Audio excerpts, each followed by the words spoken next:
ഒരുപാട് സഹോദരിമാർ സഹോദരങ്ങൾ മക്കളില്ലെന്ന് പറഞ്ഞ് കരയുന്നവന്റെ പ്രിയപ്പെട്ട ദമ്പതിമാരോട് പൈസ കൊടുത്തിട്ട് പടച്ചവനെ ഗുളിക വാങ്ങി കടിച്ച് ആരോഗ്യവും ആയുസ്സും കളയല്ലേ. എന്റെ പ്രിയപ്പെട്ടവരോട് പറയുകയാ, പ്രസവിക്കില്ല എന്ന് പറഞ്ഞ പെണ്ണിന് അല്ലാഹു സന്താനത്തിന് കൊടുത്തത് ഒരു ദിക്റ് പറഞ്ഞിട്ടാ.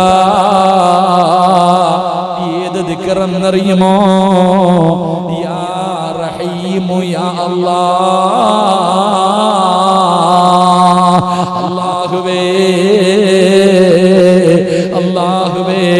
അല്ലാഹുവിന്റെ 99 പേരുകളിൽ ഒരു പേരല്ലേ അല്ലാഹുവേ. യാ റഹീമു യാ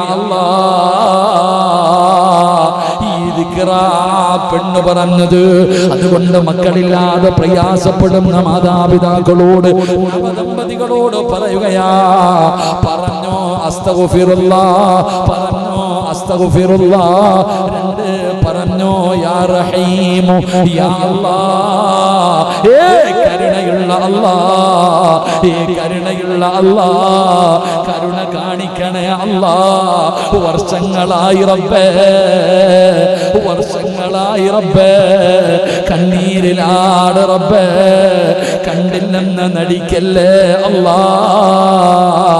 സഹായിക്കണേ അല്ലാഹ്. പടച്ച റബ്ബിനോട് കരഞ്ഞുകൊണ്ട് ദുആ ചെയ്തോ. മൂന്നാമത്തെ കാര്യം എന്തെന്നറിയോ? ആദം നബിയെ പച്ച മണ്ണിൽ നിന്നാ അല്ലാഹു സൃഷ്ടിച്ചത്. ഹവ്വാ ബീവിക്ക് ഉമ്മയില്ലല്ലോ. ആദം നബിക്ക് വാപ്പയുമില്ല ഉമ്മയുമില്ല. ഹവ്വാ ബീവിക്ക് വാപ്പയില്ല, ഹവ്വാ ബീവിക്ക് ഉമ്മയില്ല. പടച്ചവനെ ഈസാ നബിക്ക് വാപ്പയില്ല, ഈ സിറാജിന് വാപ്പയും ഉമ്മയും ഉണ്ടല്ലോ. ഇങ്ങനെയൊക്കെ സൃഷ്ടിക്കാൻ അല്ലാഹുവിന് കഴിവുണ്ടെങ്കിൽ എന്റെ പ്രിയപ്പെട്ട 30 വയസ്സുള്ള 35 വയസ്സുള്ള 40 വയസ്സുള്ള 45 വയസ്സുള്ള പെങ്ങളെ, 50 വയസ്സുള്ളവള് പ്രസവിക്കില്ല എന്നാരാ പറഞ്ഞത്? അതുകൊണ്ട് പെങ്ങളെ പ്രതീക്ഷ കൈവിടണ്ട, ഉറച്ചങ്ങ് വിശ്വസിച്ചോ, നിന്റെ റബ്ബ് കൈവിടൂല. അതുകൊണ്ട് എന്റെ പ്രിയപ്പെട്ടവരോട് പറയുകയാ, റസൂലുള്ളാഹിന്റെ ഖുർആൻ പറയുകയാണ്, പിശാചിന്റെ ഉപദ്രവം നിങ്ങൾക്കുണ്ടാകില്ല. സംരക്ഷണമാണ്. തവക്കൽതു അലല്ലാഹ്. വീടിന് സംരക്ഷണമാ, സമ്പത്തിന് സംരക്ഷണമാ, ജോലിക്ക് സംരക്ഷണമാ, വാഹനത്തിന് സംരക്ഷണമാ, നിന്റെ സ്ഥാപനത്തിന് സംരക്ഷണമാ, നിന്റെ ജീവിതത്തിന് സംരക്ഷണമാ. ഇബ്ലീസിന് നിന്റെ വീടിന്റെ അകത്ത് പ്രവേശനമില്ല, നിന്റെ ജീവിതത്തിൽ പ്രവേശനമില്ല. അവന്റെ ഒരു കളിയും നിന്റെ അടുക്കൽ നടക്കില്ലെന്ന് അല്ലാഹുവിന്റെ വിശുദ്ധ ഖുർആൻ. അതുകൊണ്ട് പ്രിയപ്പെട്ടവരോട് പറയുകയാണ്, ഖുർആനാ പറയുന്നത്, അല്ലാഹുവാ പറഞ്ഞത്, ശൈത്താനിന്റെ ശർറ് നിനക്ക് ബാധിക്കൂല, അവന്റെ ഒരു ഉപദ്രവം നിനക്കുണ്ടാകില്ലെന്ന് അല്ലാഹുവിന്റെ വിശുദ്ധ ഖുർആൻ. ബിസ്മില്ലാഹി തവക്കൽതു അലല്ലാഹ് എന്ന് റബ്ബിനെ ഏൽപ്പിക്കുന്നവരുണ്ടല്ലോ. വീടാണെങ്കിലും വാഹനമാണെങ്കിലും കടയാണെങ്കിലും സർവകാര്യങ്ങളും അല്ലാഹുവിനെ പരമേൽപ്പിക്കുന്നവർക്ക് അല്ലാഹു കൊടുക്കുന്ന ഒന്നാമത്തെ പ്രതിഫലം അല്ലാഹുവിന്റെ ഖുർആൻ പറയുകയാണ്, ഫൈദാ അസംതും ഫതവക്കൽ അലല്ലാഹ് ഇന്നല്ലാഹ യുഹിബ്ബുൽ മുതവക്കിലീൻ. അവർക്ക് അല്ലാഹു കൊടുക്കുന്ന ഒന്നാമത്തെ പ്രതിഫലം എന്താ? അല്ലാഹുവിനെ ഏൽപ്പിക്കുന്നവരെ എല്ലാ കാര്യവും താൻ ചെയ്യേണ്ടത് ചെയ്തതിന് ശേഷം അല്ലാഹുവിനെ പരമേൽപ്പിക്കുന്നവർക്ക് അല്ലാഹു കൊടുക്കുന്ന ഒന്നാമത്തെ പ്രതിഫലം അല്ലാഹുവിന് അവരെ വല്ലാത്ത ഇഷ്ടമാണെന്ന് അല്ലാഹുവിന്റെ വിശുദ്ധ ഖുർആൻ. ഈ ലോകത്തിന്റെ ദിവനായ പടച്ചറപ്പിന് വല്ലാത്ത സ്നേഹമാ. അല്ലാഹ് ഇഷ്ടപ്പെട്ട ഒരു മനുഷ്യനെ പടച്ചവൻ ഇഷ്ടപ്പെട്ടാൽ അതിനേക്കാളും എന്തേ വേണ്ടത്? ഇതിനേക്കാളും ഇനി ഒരു മനുഷ്യന് എന്തേ നേടാൻ കഴിയുന്നത്? ഈ പ്രപഞ്ചത്തിന്റെ അധിപനായ അല്ലാഹുവെങ്ങാണ് നമ്മളെ സ്നേഹിച്ചാൽ ആ സ്നേഹം കിട്ടുന്നതിന് വേണ്ടിയല്ലേ, റബ്ബിന്റെ സ്നേഹം കിട്ടാനല്ലേ നമ്മൾ നിസ്കരിക്കുന്നത്, നമ്മൾ ഖുർആൻ ഓതുന്നത്, നമ്മൾ നോമ്പ് പിടിക്കുന്നത്, നമ്മൾ സദഖ കൊടുക്കുന്നത്, നമ്മൾ ദിക്ർ പറയുന്നത്, ഈ പ്രസംഗിക്കുന്നതും ഈ പ്രസംഗം കേൾക്കുന്നതും മൊബൈൽ കയ്യിൽ പിടിച്ചുകൊണ്ട് അല്ലാഹുവിനെ കുറിച്ച് പറയുന്നത് കേൾക്കാൻ കാത്തിരിക്കുന്ന മുസ്ലിമേ, തവക്കൽതു അലല്ലാഹ് എന്ന പടച്ചറബിനെ പരമേൽപ്പിക്കുന്ന ഒരു മനുഷ്യർ അല്ലാഹു കൊടുക്കുന്ന പ്രതിഫലം എന്തെന്നറിയുമോ? ഈ ലോകത്തിന്റെ അധിപനായ പടച്ചറബുണ്ടല്ലോ, ഈ ലോകം മുഴുവനും അടക്കി ഭരിക്കുന്ന രാജാതിരാജനായ മലിക്കുൽ ജബ്ബാറായ സർവാധിനാഥനായ സർവാധിപരനായ ഈ പ്രപഞ്ചത്തിന്റെ അധിപനായ എന്റെയും നിന്റെയും റബ്ബുണ്ടല്ലോ, ആ പടച്ചറബിന് നിന്നെ വല്ലാത്ത ഇഷ്ടമാ. അല്ലാഹ് ഇഷ്ടപ്പെട്ട് കഴിഞ്ഞാൽ ഒരാൾ അല്ലാഹ് ഇഷ്ടപ്പെട്ട് കഴിഞ്ഞാൽ പിന്നെ മലക്കുകൾ മുഴുവനും സ്നേഹിക്കുമല്ലോ. അല്ലാഹുവിന്റെ ആകാശ ലോകത്തുള്ള കോടാനി കോടാനി കോടാനി കോടി മലക്കുകൾ മുഴുവനും അല്ലാഹ് ഇഷ്ടപ്പെട്ടവനെ അല്ലാഹുവിന്റെ മലക്കുകൾ ഇഷ്ടപ്പെടുകയാ. മലക്കുകൾ സ്നേഹിച്ചാ പിന്നെ എല്ലാരും സ്നേഹിക്കുമല്ലോ, എല്ലാവരുടെയും സ്നേഹം കിട്ടുമല്ലോ. അതിനെക്കാളും വലിയ എന്ത് നേട്ടമാ? പണം കൊടുത്ത് വാങ്ങാൻ പറ്റില്ലല്ലോ, അധികാരം കൊണ്ട് പറ്റില്ലല്ലോ, വാഗ്ദാനങ്ങൾ കൊണ്ട് പറ്റില്ലല്ലോ. അല്ലാഹുവിന്റെ സ്നേഹം നേടണമെങ്കിൽ പണത്തിന്റെ ചെലവില്ലല്ലോ, കഷ്ടപ്പാടില്ലല്ലോ, ഉറക്കമൊഴിയുണ്ടല്ലോ, യാതൊരു പരിശ്രമവും വേണ്ടല്ലോ. തന്റെ ജീവിതത്തിലെ ദുഃഖമാകട്ടെ, സന്തോഷമാകട്ടെ, രോഗമാകട്ടെ, ദുരിതമാകട്ടെ, പ്രശ്നമാകട്ടെ, പ്രയാസമാകട്ടെ, പ്രതിസന്ധിയാകട്ടെ, തന്റെ ജീവിതത്തിൽ എന്തെല്ലാം കടന്നു വന്നാലും എന്ത് വിഷയമാണെങ്കിലും ഹസ്ബി അല്ലാഹ്, എന്റെ റബ്ബെനിക്ക് മതി, എന്റെ അല്ല എന്റെ കൂടെയുണ്ടല്ലോ, എന്റെ റബ്ബന്റെ കൂടെയുണ്ടല്ലോ, പിന്നെ എന്തിനാ പേടിക്കുന്നത്? പിന്നെ എന്തിനാ പേടിക്കുന്നത്? അതുകൊണ്ട് മുസ്ലിമേ, അല്ലാഹുവിന്റെ ഖുർആൻ പറയുകയാണ്, അല്ലാഹുവിന്റെ ഖുർആൻ പറയുകയാണ്, ഫൈദാ അസംതും ഫതവക്കൽ അലല്ലാഹ് ഇന്നല്ലാഹ യുഹിബ്ബുൽ മുതവക്കിലീൻ. അല്ലാഹുവിന്റെ വിശുദ്ധമായ ഖുർആൻ പറയുകയാണ്, എന്ത് കാര്യവും അല്ലാഹുവിനെ ആര് പരമേൽപ്പിക്കുന്നുണ്ടോ ആ പരമേൽപ്പിക്കുന്നവൻ അല്ലാഹു കൊടുക്കുന്ന ഒന്നാമത്തെ പ്രതിഫലം അല്ലാഹു അവനെ ഇഷ്ടപ്പെടുമെന്ന് നബി മുഹമ്മദ് മുസ്തഫ. ഉറക്കെ നബി മുഹമ്മദ് മുസ്തഫ. ഇവിടെ ഉറങ്ങുവാണോടാ? നബി മുഹമ്മദ് മുസ്തഫ സല്ലല്ലാഹു അലൈഹി വസല്ലം. അല്ലാഹു നമുക്ക് ഈമാൻ നൽകി അനുഗ്രഹിക്കുമാറാകട്ടെ. റബ്ബ് പേടിക്കണ്ട, അല്ലാഹ് നമ്മളെ ഇഷ്ടപ്പെടുന്നുണ്ട്. എന്ത് ചെയ്താലാ? പൈസ കൊടുത്തിട്ടാ ഇല്ല. എന്ത് ചെയ്യണം? എന്ത് ചെയ്യണം? എന്ത് കാര്യം ചെയ്യുമ്പോഴും അൽഹംദുലില്ലാഹ് എന്ത് പറയണം? ബിസ്മില്ലാഹി തവക്കൽതു അലല്ലാഹ്. അല്ലാഹനെ ഏൽപ്പിക്ക്. വീട് പണി തുടങ്ങുന്നുണ്ടോ? ബിസ്മില്ലാഹി തവക്കൽതു അലല്ലാഹ്. വണ്ടി എടുക്കാൻ പോകുന്നുണ്ടോ? ബിസ്മില്ലാഹി തവക്കൽതു അലല്ലാഹ്. പള്ളി കെട്ടാൻ തുടങ്ങിയില്ലേ? ബിസ്മില്ലാഹി തവക്കൽതു അലല്ലാഹ്. എന്ത് കാര്യം, കച്ചവടത്തിലേക്ക് പോകുന്നു, ബിസ്മില്ലാഹി തവക്കൽതു അലല്ലാഹ്. ബസ് എടുക്കാൻ പോകുന്നു, ബിസ്മില്ലാഹി തവക്കൽതു അലല്ലാഹ്. അല്ലാഹനെ ഏൽപ്പിക്ക്, യാതൊരു പേടിയും വേണ്ട. അല്ലാഹു നിന്നെ ഇഷ്ടപ്പെടുമെന്ന് നബി മുഹമ്മദ് മുസ്തഫ. നബി മുഹമ്മദ് മുസ്തഫ സല്ലല്ലാഹു അലൈഹി വസല്ലം. അല്ലാഹു നമുക്ക് ഈമാൻ നൽകുമാറാകട്ടെ. അല്ലാഹു നമുക്ക് ഈമാൻ നൽകുമാറാകട്ടെ. രണ്ട് വിശദീകരിക്കുന്നില്ല, 11 മണിക്ക് നിർത്തണം, വീട്ടിൽ പോകാനുള്ളതാണ്. ഉമ്മ ആശുപത്രി തന്നെ കിടക്ക. അല്ലാഹു ആഫിയത്തും ദീർഘായുസ്സും കൊടുത്ത് അനുഗ്രഹിക്കുമാറാകട്ടെ. അല്ല, ഉമ്മ എന്ന് പറഞ്ഞ നമ്മുടെയൊക്കെ ജീവനല്ലേ, നമ്മുടെയൊക്കെ ഉമ്മമാരല്ലേ. അൽഹംദുലില്ലാഹ്. എത്രയൊക്കെ പറഞ്ഞാലും നമ്മുടെ ഉമ്മ, അല്ലാഹു അവർക്കൊക്കെ ദീർഘായുസ്സ് കൊടുക്കുമാറാകട്ടെ. എൻ്റെ ഒരു പ്രിയ സുഹൃത്തുണ്ട്, എൻ്റെ ഒരു പ്രിയ സുഹൃത്ത് വീരാജുപേട്ടയിലുള്ള സൂഫി ഹാജി എന്ന് പറയും. ഞാൻ കർണാടകയിൽ കുടകിൽ എവിടെ വഴുതിന് പോയാലും വരും കൂടെ. നല്ല സമ്പന്നനാ, അല്ലാഹു ഒരുപാട് സമ്പത്ത് കൊടുത്ത മനുഷ്യനാ. എല്ലാ സദസ്സിലും വരും, ലക്ഷങ്ങൾ കൊടുക്കും. ചോദിച്ചാൽ മതി. കഴിഞ്ഞ പ്രാവശ്യം വഴുതിന് പോയപ്പോ ഉസ്താദെ ഞാൻ ഉണ്ടാകില്ല, എൻ്റെത് ഉസ്താദ് പറഞ്ഞിട്ട് പറഞ്ഞാൽ മതി എന്നാ പറഞ്ഞ. എത്രയാണ്? അവിടെ സ്റ്റേജിൽ വെച്ചിട്ട് എല്ലാവരും ഓരോ കാര്യങ്ങൾക്ക് വേണ്ടി എൻ്റെ എത്രയാണെന്ന് ഉസ്താദ് പറഞ്ഞിട്ട് വിളിച്ചു പറഞ്ഞാൽ മതി, ഞാൻ കൊടുത്തേക്കാന്ന്. അത്രയും വലിയ സമ്പന്നനാണ്. എൻ്റെ പ്രിയപ്പെട്ട മാതാവിനെ വല്ലാത്ത ഇഷ്ടമായിരുന്നു.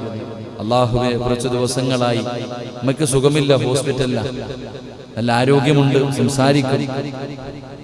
മംഗലാപുരത്ത് ഹോസ്പിറ്റലിൽ ഓക്സിജൻ കിട്ടാതെ വളരെ പ്രയാസത്തിലായിരുന്നു.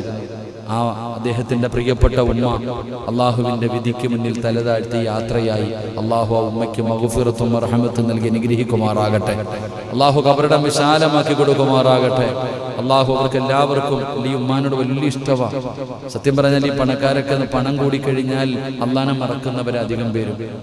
ആ വീട്ടിലെ സാധാരണ വാപ്പമാരൊക്കെ നല്ലവരാണെങ്കിലും വീട്ടിലെ മക്കൾ അത്ര നല്ലവരാവത്തില്ല. സത്യം പറഞ്ഞാൽ ആ വീട്ടിലെ പെൺകുട്ടികൾ തിങ്കളും വ്യാഴവും നോമ്പ് പിടിക്കും. എനിക്ക് അത്ഭുതമാണ്. അത്രയും വലിയ അനുഗ്രഹം അള്ളാഹു കൊടുത്തിട്ടും അദ്ദേഹത്തിന്റെ പെൺമക്കൾ എല്ലാ തിങ്കളും വ്യാഴവും നോമ്പ് പിടിക്കും. അത് അത്രയും നല്ല രീതിയിൽ അള്ളാഹു ആ മക്കൾക്ക് നല്ല ജീവിതം കൊടുത്ത് അനുഗ്രഹിക്കുമാറാകട്ടെ. അദ്ദേഹത്തിന്റെ പ്രിയപ്പെട്ട മകൻ ചെറിയൊരു പ്രയാസത്തിൽ പെട്ടുകിടക്കുകയാണ്. അള്ളാഹു സുബ്ഹാനഹു വ തആല രക്ഷപ്പെടുത്തുമാറാകട്ടെ. അള്ളാഹു അദ്ദേഹത്തിന്റെ മാതാപിതാക്കൾ, ഇപ്പോൾ വാപ്പയും ഉമ്മയും പോയി, രണ്ടുപേരെയും അള്ളാഹു സ്വർഗത്തിൽ ഒരുമിച്ച് കൂട്ടി അനുഗ്രഹിക്കുമാറാകട്ടെ. അപ്പൊ ഞാൻ പറഞ്ഞു വന്നത്, എനിക്കും പെട്ടെന്ന് പോകാനുള്ളതാണ് ഇൻഷാ അല്ലാഹ്. അതുകൊണ്ട് നമ്മുടെ അള്ളാഹു ഉമ്മയ്ക്ക് ആഫിയത്തും ദീർഘായുസ്സും കൊടുക്കുമാറാകട്ടെ. 2, അള്ളാഹുവിനെ പരമേൽപ്പിക്കുന്നതിലൂടെ തവക്കൽതു അലല്ലാഹ് എന്ന് പറയുന്നതിലൂടെ കിട്ടുന്ന രണ്ടാമത്തെ പ്രതിഫലം എന്തെന്നറിയുമോ? രണ്ടാമത്തെ പ്രതിഫലം എന്തെന്നറിയുമോ? വമൻ യതവക്കൽ അലല്ലാഹി ഫഹുവ ഹസ്ബു ഇന്നല്ലാഹ ബാലിഗു അംരിഹി ഖദ് ജഅലല്ലാഹു ലികുല്ലി ശൈഇൻ ഖദ്റാ. അല്ലാഹുവിന്റെ വിശുദ്ധമായ ഖുർആൻ പറയുന്ന രണ്ടാമത്തെ പ്രതിഫലം എന്താണ്? തവക്കൽതു അലല്ലാഹ് എന്ന് വണ്ടിയുടെ മുന്നിൽ എഴുതി വെച്ചാ പോരാ. എന്റെ പ്രിയപ്പെട്ടവരെ, വലിയ വീട് വെച്ചിട്ട് വീടിന്റെ മുന്നിൽ മാഷാ അല്ലാഹ് തബാറക്കല്ലാഹ് ഹാദാ മിൻ ഫളിൽ റബ്ബി എന്ന് എഴുതി വെച്ചാ പോരാ. എന്റെ പ്രിയപ്പെട്ടവരെ, തവക്കൽതു അലല്ലാഹ് എന്ന് റബ്ബിനെ പരമേൽപ്പിക്കുന്നവർക്ക് അല്ലാഹു കൊടുക്കുന്ന രണ്ടാമത്തെ പ്രതിഫലം എല്ലാ കാര്യത്തിലും അല്ലാഹു അവന് മതിയാകുമെന്ന് അല്ലാഹുവിന്റെ വിശുദ്ധ ഖുർആൻ. വമൻ യതവക്കൽ അലല്ലാഹി ഫഹുവ ഹസ്ബു ഇന്നല്ലാഹ ബാലിഗു അംരി ഖദ് ജഅലല്ലാഹു ലികുല്ലി ശൈഇൻ ഖദ്റാ. ഏതെങ്കിലും ഒരു മനുഷ്യൻ അല്ലാഹുവിനെ പരമേൽപ്പിക്കുന്ന പക്ഷം അവൻ അല്ലാഹ് തന്നെ മതി. എന്റെ പ്രിയപ്പെട്ടവരെ, അവന് പരിപൂർണനായി മാറുകയാണ്. എന്റെ പ്രിയപ്പെട്ടവരെ, അവന്റെ എല്ലാ കാര്യങ്ങളും അല്ലാഹു ഏറ്റെടുത്തിരിക്കുകയാണ്. എന്തിനാ പേടിക്കുന്നത്? അവന്റെ സർവ്വ കാര്യങ്ങളും അല്ലാഹു ഏറ്റെടുക്കുമെന്ന് ആദരവായ പ്രവാചകൻ നബി മുഹമ്മദ് മുസ്തഫ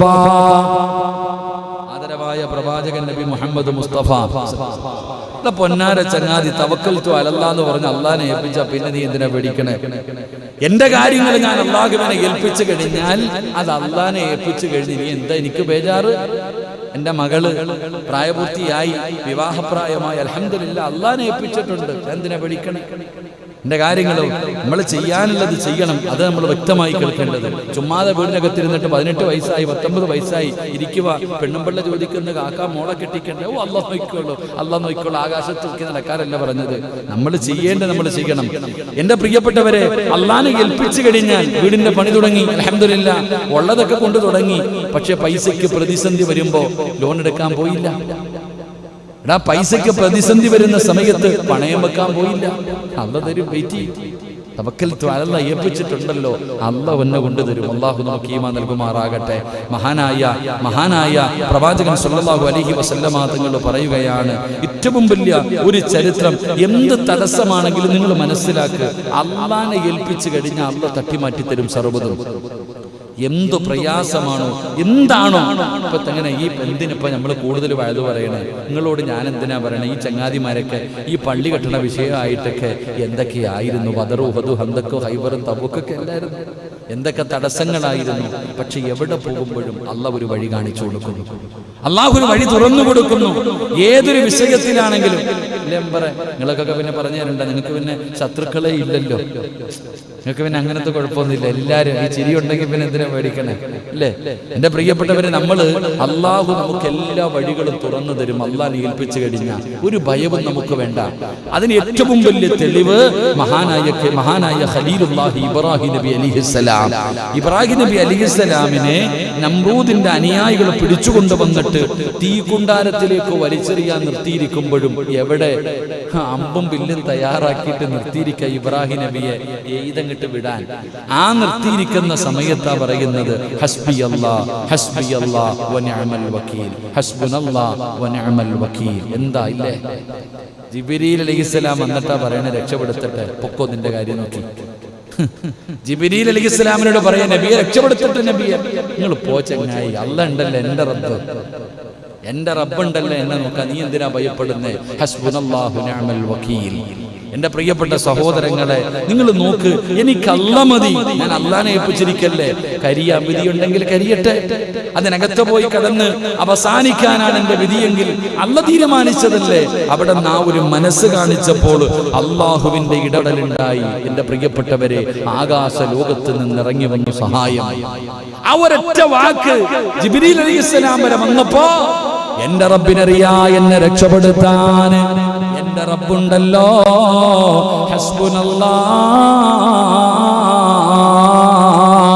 ഹസ്ബുനല്ലാഹു നിഅമൽ വകീൽ, നിഅമൽ മൗലാ വ നിഅമൻ നസീർ.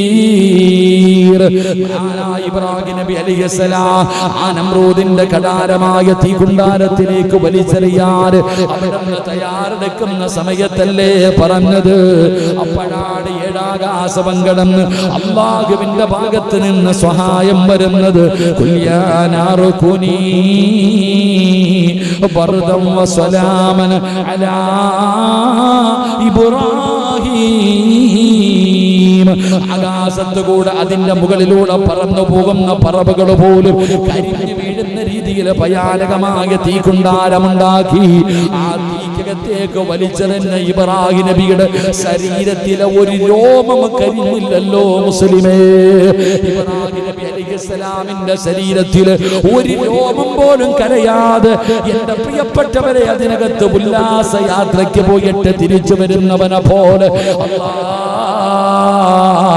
മാസങ്ങൾ കഴിഞ്ഞപ്പോ 40 ദിവസം കഴിഞ്ഞപ്പോ ഇബ്രാഹിം നബി അതിനകത്ത് നിന്ന് എഴുന്നേറ്റ് വന്ന ചരിത്രം കഥയല്ല, ഖുർആൻ പറയുകയാ. ഖുർആൻ പറഞ്ഞതല്ലേ, കുല്യാനാറുകുനി ബർദം വസലാമൻ അലാ ഇബ്രാഹിം. കത്തിക്കൊണ്ടിരിക്കുന്ന തീക്കകത്തിനോട്, ആ തീയോടാണ് പടച്ച റബ്ബ് പറയുന്നത്, തീയേ ഇബ്രാഹിമിന് തണുപ്പും സമാധാനമായിരിക്കണം. എന്റെ പ്രിയപ്പെട്ടവരെ, അവിടെ നിന്ന് ചൂടിന് ചൂട്, തണുപ്പിന് തണുപ്പ്, സമാധാനത്തിന് സമാധാനം അല്ലാഹു കൊടുത്തത്. അതുകൊണ്ടാണ് തവക്കൽതു അലല്ലാഹ് എന്ന് പറഞ്ഞു കഴിഞ്ഞാ പിന്നെ റബ്ബ് മതിയല്ലോ. ആരെന്ത് പറയട്ടെ, അല്ലാഹുവിന്റെ പ്രവാചകന്റെ പ്രിയപ്പെട്ട ഭാര്യയായ ആയിഷ ബീബി റളിയല്ലാഹു തആല ഒരു നാട് മുഴുവനും വ്യഭിചാരി എന്ന് വിളിച്ചപ്പോ, തെറ്റുകാരി എന്ന് വിളിച്ചപ്പോ, അവസാനം തന്റെ വീടിന്റെ അകത്ത് വന്ന് കരഞ്ഞു വിളിച്ചുകൊണ്ട് ആയിഷ ബീബി റളിയല്ലാഹു തആല ദിവസങ്ങളോളം നാട്ടുകാരും മാതാപിതാക്കളും വരെ എല്ലാവരും മിണ്ടാതിരിക്കുകയാണ്, എല്ലാവരും കൈയൊഴിഞ്ഞിരിക്കുകയാണ്.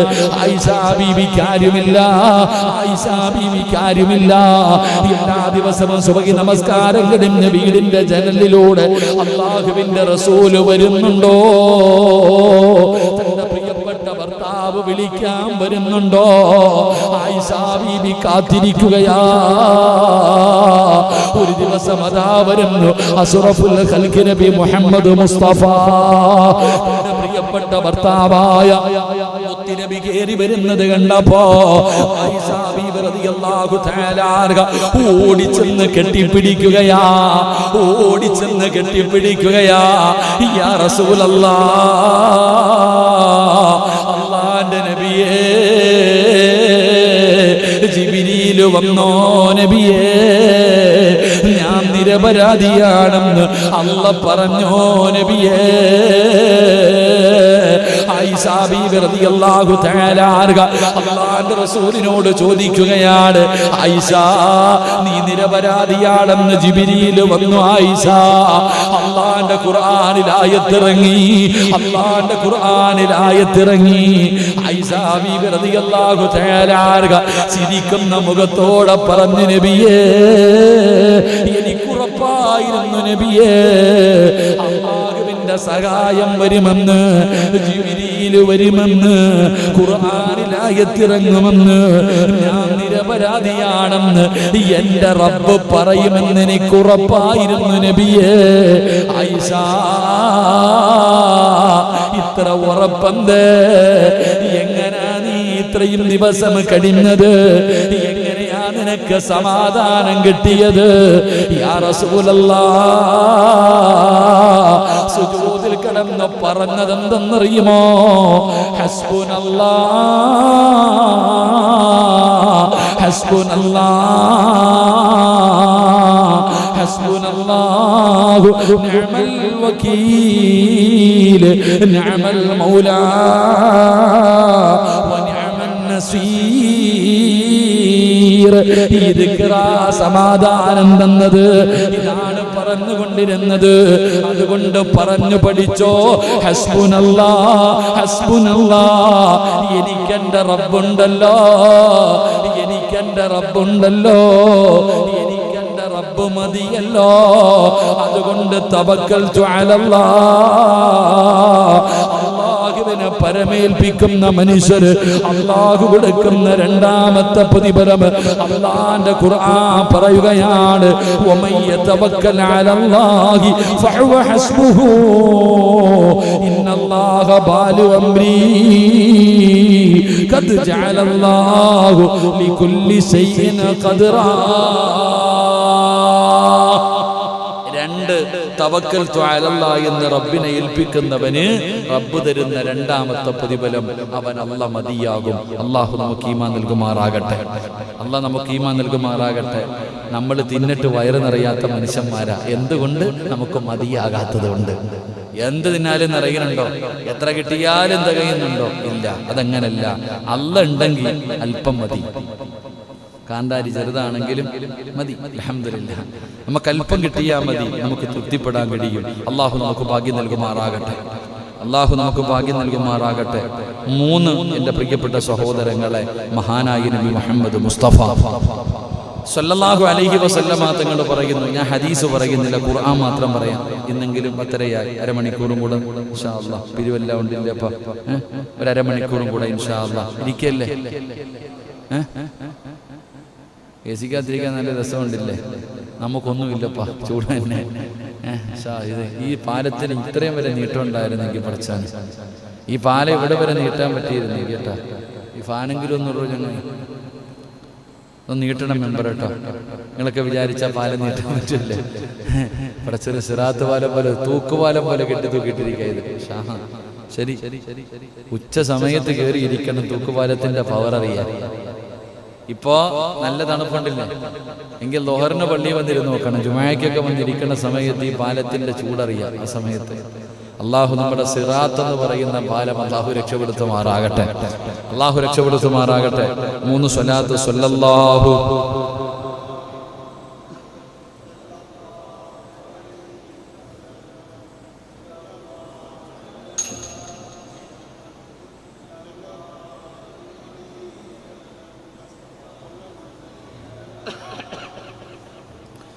യാ റബ്ബി സല്ലി അലൈഹി വസല്ലം. അല്ലാഹു സ്വീകരിക്കുമാറാകട്ടെ. എൻ്റെ പ്രിയപ്പെട്ടവരെ, തവക്കൽതു അലല്ലാഹ് മൂന്നാമത്തെ പ്രതിഫലം എന്താ? ഇത് പറയുന്നവർക്ക്, ഇത് പറഞ്ഞുകൊണ്ട് അല്ലാഹുവിനെ പരമേൽപ്പിക്കുന്നവർക്ക് അല്ലാഹു കൊടുക്കുന്ന മൂന്നാമത്തെ പ്രതിഫലം എന്താ? പരിശുദ്ധമായ ഖുർആൻ പറയുകയാണ്, ഇന്നഹു ലൈസ ലഹു സുൽത്താനുൻ അലല്ലദീന ആമനൂ വഅലാ റബ്ബിഹിം യതവക്കലൂൻ. ഇന്നമാ സുൽത്താനുഹു അലല്ലദീന യതവല്ലൗനഹു വല്ലദീന ഹും ബിഹി മുശ്രികൂൻ. വ്യക്തമായി കേൾക്കും. മൂന്നാമത്തെ പ്രതിഫലം തവക്കൽതു അലല്ലാഹ് എന്ന് പറഞ്ഞുകൊണ്ട് എല്ലാ കാര്യങ്ങളും അല്ലാഹനെ ഏൽപ്പിക്കുന്നവർ, അവർക്ക് അല്ലാഹു കൊടുക്കുന്ന പ്രതിഫലം പിശാചിന്റെ ഉപദ്രവങ്ങളിൽ നിന്ന് അവർക്ക് അല്ലാഹു സംരക്ഷണം കൊടുക്കുമെന്ന് അല്ലാഹുവിന്റെ വിശുദ്ധ ഖുർആൻ. അല്ലാഹുവിന്റെ ഖുർആനാ പറയുന്നത്. അവരുടെ മേൽ അല്ലാഹുവിനെ പരമേൽപ്പിക്കുന്നവരുണ്ടല്ലോ, അവരുടെ മേൽ പിശാചിന് തീർച്ചയായും യാതൊരു അധികാരവുമില്ല. അല്ലാഹുവിന്റെ ഖുർആനാ പറയുന്നത്. ഇബ്ലീസിന്, പിശാചിന് തവക്കലേൽപ്പിക്കുന്ന മനുഷ്യനുണ്ടല്ലോ, അല്ലാഹുവിനെ പരമേൽപ്പിക്കുന്നവന്റെ വിഷയത്തിൽ പിശാചിന് യാതൊരു അധികാരവുമില്ല. അവന്റെ അധികാരം അവനെ രക്ഷാധികാരിയാക്കിയവരുടെ അല്ലാഹുവിനോട് പങ്കു ചേർക്കുന്നവരോടാ. എന്റെ പ്രിയപ്പെട്ടവരെ, തവക്കൽതു അലല്ലാഹ് എന്ന് പറഞ്ഞ് അല്ലാഹനെ ഏൽപ്പിച്ച് ജീവിക്കുന്നവനുണ്ടല്ലോ, അവന് കൊടുക്കുന്ന മൂന്നാമത്തെ പ്രതിഫലം അവന്റെ മുന്നിൽ പിശാച് പരാജയപ്പെടുകയാ. പിശാചിന്റെ ഉപദ്രവം അവന് ഏൽക്കില്ലെന്ന് ആദരവായ പ്രവാചകൻ നബി മുഹമ്മദ് മുസ്തഫ. അള്ളാന്റെ വിശുദ്ധമായ ഖുർആൻ ഹദീസ് അവിടെ നിന്ന് പറയുന്നു, അല്ലാഹുവിനെ പരമേൽപ്പിച്ചവന്റെ മുന്നിൽ ഇബ്ലീസ് പരാജയപ്പെടും. അല്ലാഹു ഈമാൻ നൽകുമാറാകട്ടെ. അല്ലാഹ് ഈമാൻ നൽകുമാറാകട്ടെ. ശരിയല്ലേ? എന്റെ പ്രിയപ്പെട്ട സഹോദരങ്ങളെ, ഏറ്റവും കൂടുതൽ ഇവിടെ നിന്ന് ദുആ ചെയ്യാൻ പറയുന്നത് മക്കളില്ല എന്ന് പറയുന്ന മാതാപിതാക്കൾ. എന്റെ പ്രിയപ്പെട്ട സഹോദരങ്ങളെ, എന്തുകൊണ്ടാണ് മക്കളില്ല? ആ ആശുപത്രി പോ, ഈ ആശുപത്രി പോ, അവിടെ ഉണ്ട്, ഇവിടെ ഉണ്ട്, അവിടെ പോയാൽ കിട്ടും, അവിടെ പോയാൽ കിട്ടും, ഇവിടെ പോയാൽ കിട്ടും, മൊത്തവും നടക്കും. മക്കളെ കിട്ടാനുള്ളൊരാഗ്രഹം, ആ മരുന്ന് ഈ മരുന്ന് എല്ലാം കഴിക്കും. എന്നിട്ട് അവസാനം വേണമെങ്കിൽ പോയിട്ട് വേറെന്തോ ഉണ്ടല്ലോ അപ്പ, ഈ കുട്ടികളുണ്ടാവാൻ വേണ്ടി വേറെന്തോ എന്തോ ഇഞ്ചക്ഷൻ അല്ലപ്പ, വേറെന്തോ ചെയ്യുമല്ലോപ്പ, PDF എന്തെങ്കിലും പറയത്തില്ലേ, അങ്ങനത്തെ ചികിത്സ. എന്താ ഷാജിക്ക, ഈ മക്കളുണ്ടാകാൻ വേണ്ടി എന്തൊരു ചികിത്സയില്ലേ? ആരോട് ചോദിക്കാൻ പഠിച്ചവൻ? എന്തൊക്കെയോ മക്കളില്ല എന്ന് പറഞ്ഞിട്ട്. എങ്കിലും മക്കളില്ലാത്തവർ പഠിക്കണം. മക്കളില്ലാത്തവർ ഇവര് പറയും ഗർഭപാത്രമില്ല, കൗണ്ടിങ് ഇല്ല, അതില്ല, ഇതില്ല, തൈറോയ്ഡ് ഉണ്ട്, അതുണ്ട്, ഇതുണ്ട്, ഇതൊക്കെ.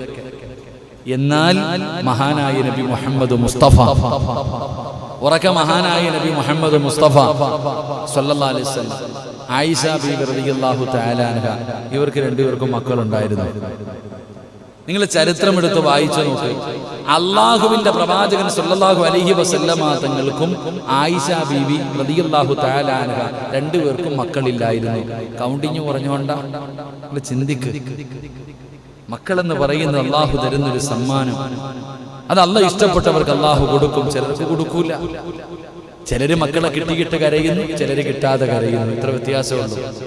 എന്റെ പ്രിയപ്പെട്ടവരെ, ഓരോരുത്തരും ദുആ ചെയ്യാൻ, ഇപ്പൊ ഇവിടുത്തെ നിങ്ങൾ തന്നെ ദുആ ചെയ്യുന്ന സമയത്ത് നിങ്ങൾ ശ്രദ്ധിക്കുക.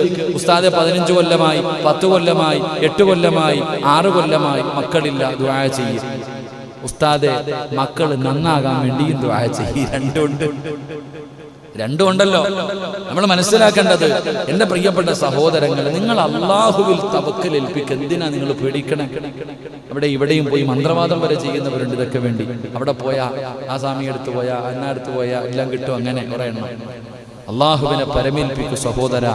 അള്ളാഹിനെ ഏൽപ്പിച്ചു കഴിഞ്ഞാൽ പടച്ച റബ്ബ് നിങ്ങളെ രക്ഷപ്പെടുത്തും. നിങ്ങൾക്ക് അല്ലാഹ് തരും. ഏറ്റവും കൂടുതൽ നിരാശയാ മക്കളില്ലാത്തതിന്റെ കാരണം. ഒന്ന്, നിരാശ ജീവിതത്തിൽ ഇനി ഉണ്ടാകില്ല എന്നുള്ള. എല്ലാരും വിചാരിച്ചിരിക്കുന്നത്, മക്കളില്ല എന്ന് പറയുന്നവരുടെ എത്ര വയസ്സായി? 28 വയസ്സായി, 30 വയസ്സായി. എന്താ 30 വയസ്സുള്ളവർ പ്രസവിക്കൂലേ? അതാ ചിന്തിക്കണ്ടേ. എടാ, 58 60 വയസ്സുള്ളവർ പ്രസവിക്കണില്ലേ? എന്റെ പ്രിയപ്പെട്ടവരെ, നമുക്ക് ധൃതിയാണ്.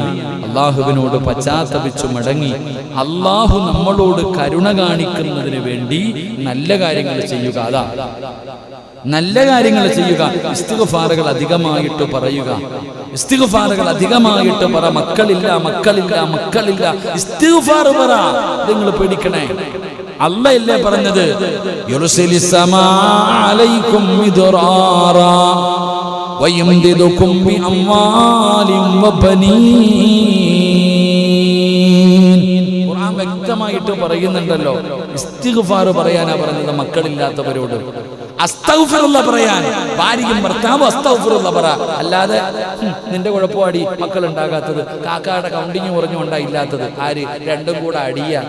പെണ്ണിന്റെ വീട്ടുകാര് പയ്യന്റെ വീട്ടുകാർ പറയും അവള് പ്രസവിക്കത്തൊന്നുമില്ലടാ, എടാ ഒഴിവാക്കിയിട്ട് വേറെ കെട്ടടാ. പെണ്ണിന്റെ വീട്ടുകാർ പറയും അവനെ ഒന്നിനും കൊള്ളത്തില്ല, ഒഴിവാക്കാൻ. ഇതാ ഭാര്യയും ഭർത്താവും സന്തോഷത്തോടെ ജീവിക്കേണ്ടതിന് പകരം അള്ളാഹുവാണ് മക്കളെ തരുന്നത്, പടച്ച റബ്ബിന്റെ തീരുമാനമാണെന്ന് വിശ്വസിക്കാതെ ആശുപത്രി പോയിട്ട് ആരുടെ തെറ്റാന്നാ നോക്കണേ. എന്റെ പെണ്ണുങ്ങൾ പറയണത് എനിക്കൊരു കുഴപ്പമില്ല, ഇക്കാടെ കുഴപ്പമാണ്. ഇവളാരാ? അള്ളായാ? നമ്മൾ ചിന്തിക്കേണ്ടത്, പെണ്ണുങ്ങൾ പറയുന്നത് എനിക്കൊരു കുഴപ്പമില്ല, ഇക്കാടെ കുഴപ്പം. ഭർത്താവ് പറയുന്നത് എനിക്കൊരു കുഴപ്പമില്ല, ഭാര്യയുടെ കുഴപ്പം. പെണ്ണിന്റെ വീട്ടുകാരെന്താ പറയണത്? ഓന് മക്കളുണ്ടാവില്ല, അവന്റെ പരമ്പര എങ്ങനെ, നമുക്ക് വേറെ നോക്കാം, ഒഴിവാക്ക്. പയ്യന്റെ വീട്ടുകാർ പറയുന്നു ഓള് പ്രസവിക്കും, ആലോചിക്കും. എന്നാ ഇനി ഇവർ രണ്ടുപേരും കൂടെ ബെഡ്റൂമിൽ കയറിയാലോ സമാധാനമില്ല, ശോകഗാനം, അവാർഡ് പടം പോലെയാ അങ്ങോട്ടും ഇങ്ങോട്ടും. എന്താ ഇപ്പൊ അവസ്ഥ? എന്നാ സന്തോഷത്തോടെ ജീവിക്കാൻ എന്തിപ്പാ നല്ല പരിപാടി കേട്ടോ. പ്രസംഗിക്കുന്ന ഉസ്താദിനൊന്നുമില്ല, കേൾക്കുന്നവർക്ക് ചായയും കടിയും കേൾക്കും. പിന്നെ നമുക്ക് ഉണക്ക പൊറോട്ട ഇരുന്നോ. ആ ശരി, അള്ളാഹു നമുക്ക് സ്വർഗത്തിലെ ഭക്ഷണം നൽകുമാറാകട്ടെ. എന്റെ പ്രിയപ്പെട്ടവരെ, ഞാൻ മക്കളില്ലാത്തവരെ വേദനിപ്പിച്ചതല്ല. നിങ്ങൾ മനസ്സിലാക്കണം ചില കാര്യങ്ങൾ. നിങ്ങൾ ആദ്യം വിശ്വസിക്കേണ്ടത് അള്ളാഹ് നിങ്ങൾക്ക് തരുമെന്നുള്ള ഉറപ്പാ. എന്നെങ്കിലും ഒരിക്കൽ റബ്ബ് നിന്റെ വിളി കേൾക്കാതിരിക്കില്ല. എന്നെങ്കിലും ഒരിക്കൽ അള്ളാഹ് 20 അല്ല 25 അല്ല 30 അല്ല 35 അല്ല 120 വയസ്സുള്ളവർക്ക് വരെ അള്ളാഹ് മക്കളെ കൊടുത്തില്ലേ ഉമ്മ? 99 വയസ്സുള്ള പെണ്ണിന് അല്ലാഹു മക്കളെ കൊടുത്തില്ലേ ചെറുപ്പക്കാരാ? എന്തിനാ നിങ്ങൾ ഭയപ്പെടുന്നത്? അല്ലാഹുവിനോട് ദുആ ചെയ്യ്, അല്ലാഹുവിനോട് ദുആ ചെയ്യ്, അല്ലാഹുവിനോട് ആത്മാർത്ഥമായി ദുആ ചെയ്യ്. മഹാനായ കലീമുല്ലാഹി മൂസാ നബി അലൈഹിസ്സലാം, മൂസാ നബി അലൈഹിസ്സലാമിന്റെ മുന്നിൽ ഒരു പെണ്ണ് വന്നു. മൂസാ നബിയോട് പറയുന്നു, നബിയേ, നിങ്ങൾ അല്ലാഹുവിനോട് സംസാരിച്ച പ്രവാചകനാണ്, അതുകൊണ്ട് എനിക്കാണെങ്കിലും മക്കളില്ല, അല്ലാഹുവിനോട് ദുആ ചെയ്യ്, എനിക്ക് മക്കളെ തരാൻ. എന്റെ പ്രിയപ്പെട്ടവരെ, അവിടെ നിന്ന് പറയുന്നു, മൂസാ നബി അലൈഹിസ്സലാം അല്ലാഹുവിനോട് ദുആ ചെയ്തു, പടച്ചവനെ ഈ സാധുവിന് നീ മക്കളെ കൊടുക്കണേ അല്ലാ. അല്ലാഹ് പറഞ്ഞു, ഓള് പ്രസവിക്കാത്തവളാ, വിട്ടേക്കാൻ. വീണ്ടും ദുആ ചെയ്തു. 3 പ്രാവശ്യം ദുആ ചെയ്തപ്പോഴും അല്ലാഹ് മൂസാ നബിയോട് പറഞ്ഞ മറുപടി, ഞാനല്ലേ പറഞ്ഞ ഓള് പ്രസവിക്കൂലെന്ന്, പിന്നെയും നീ എന്തിനാ ചോദിക്കണേ? എന്റെ പ്രിയപ്പെട്ടവരെ, മാസങ്ങൾ കഴിഞ്ഞു, കാലങ്ങൾ കഴിഞ്ഞു. ഒരു ദിവസം കൈക്കുഞ്ഞുമായി കടന്നു വരികയാണ്. ഒരു ദിവസം കൈക്കുഞ്ഞുമായിട്ട് മൂസാ നബി അലൈഹിസ്സലാമിന്റെ മുന്നിലേക്ക് കൈക്കുഞ്ഞുമായി പെണ്ണ് കടന്നു വന്നിട്ട് പറയാ. അപ്പൊ മൂസാ നബി ചോദിക്കുക, ഈ കുഞ്ഞാരുടെയാ? എന്റെ കുഞ്ഞ്. ഈ കുഞ്ഞാരുടേതാ? ഈ പെണ്ണ് പറയണ എന്റെ കുഞ്ഞ്. മൂസാ നബി ചിന്തിക്കുക, അള്ളയല്ലേ പറഞ്ഞു ഇവള് പ്രസവിക്കൂലെന്ന്? ഈ പെണ്ണ് പ്രസവിക്കില്ല എന്ന് അള്ളയാ പറഞ്ഞത്, പിന്നെ ഇവൾ എങ്ങനെ പ്രസവിച്ചു? അപ്പോഴാണ് ജിബ്രീൽ അലൈഹിസ്സലാം എന്ന് പറഞ്ഞു കൊടുത്തു, നബിയെ, അള്ളാഹു അവള് പ്രസവിക്കാത്തവളാണെന്ന് പറഞ്ഞപ്പോഴും അവളൊരു ദിക്റ് പറഞ്ഞു, അതിന്റെ മഹത്വമാണ്. മക്കളില്ലാത്തവർ ഒരുപാട് സഹോദരിമാർ, സഹോദരങ്ങൾ മക്കളില്ലെന്ന് പറഞ്ഞ് കരയുന്നവന്റെ പ്രിയപ്പെട്ട ദമ്പതിമാരോട് പൈസ കൊടുത്തിട്ട് പടച്ചവനെ ഗുളിക വാങ്ങി കടിച്ച് ആരോഗ്യവും ആയുസ്സും കളയല്ലേ. എന്റെ പ്രിയപ്പെട്ടവരോട് പറയുകയാ, പ്രസവിക്കില്ല എന്ന് പറഞ്ഞ പെണ്ണിന് അല്ലാഹു സന്താനത്തിനെ കൊടുത്തത് ഒരു ദിക്റ് പറഞ്ഞിട്ടാ. ഏത് ദിക്റെന്നറിയുമോ? യാ റഹീമു യാ അല്ലാഹുവേ,